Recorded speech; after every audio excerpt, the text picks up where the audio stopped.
বৰ্তমান শিৱসাগৰত মিয়াকেন্দ্ৰিক এক বিতৰ্ক চলি আছে আৰু মই এটা কথা ক'ব বিচাৰিছোঁ জেঙনিকটীয়া অঞ্চলৰ বাসিন্দা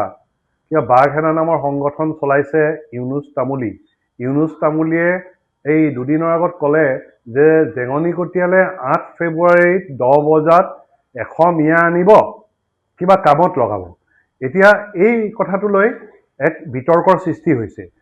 মই জেঙনিকটীয়া অঞ্চলৰ এগৰাকী বাসিন্দা হিচাপে জেঙনিকটীয়া অঞ্চলৰ 2 নম্বৰ ৱাৰ্ডৰ এগৰাকী বাসিন্দা হিচাপে ক'ব বিচাৰোঁ যে জেঙনিকটীয়াত মিয়া ৰাখিবৰ কাৰণে আমি ইয়াত ফেক্টৰী খুলি থোৱা নাই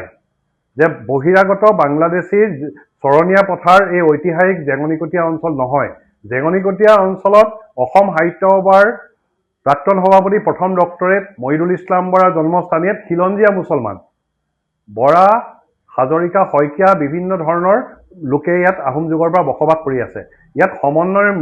মিলনভূমি ঐতিহাসিক জেঙনিকটীয়া ইয়াত বাংলাদেশী ৰখাৰ জেগা নহয় ইয়াত বাংলাদেশী কেন্দ্ৰস্থল নহয় সেয়েহে যদি কৈছে ইউনুছ তামুলীয়ে 8 ফেব্ৰুৱাৰীত আনিম বুলি কৈছে 10 ফেব্ৰুৱাৰী যেতিয়াই নানক সেইটো ইউনুছ তামুলী সম্পূৰ্ণ ব্যক্তিগত বক্তব্য ইয়াত জেঙনিকটীয়াৰ ৰাইজ বা জেঙনিকটীয়াৰ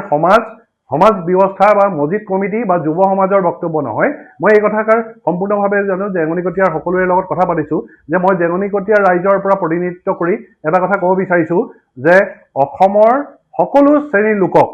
হিন্দু মুছলমান খ্ৰীষ্টিয়ান আৰু সকলো জাতি ধৰ্মৰ লগত আমি হামিল মিলেৰে আছোঁ আৰু সমন্বয় সম্প্ৰীতিৰে ঐতিহাসিক শিৱসাগৰ লোকে বসবাস কৰি আছে এইটো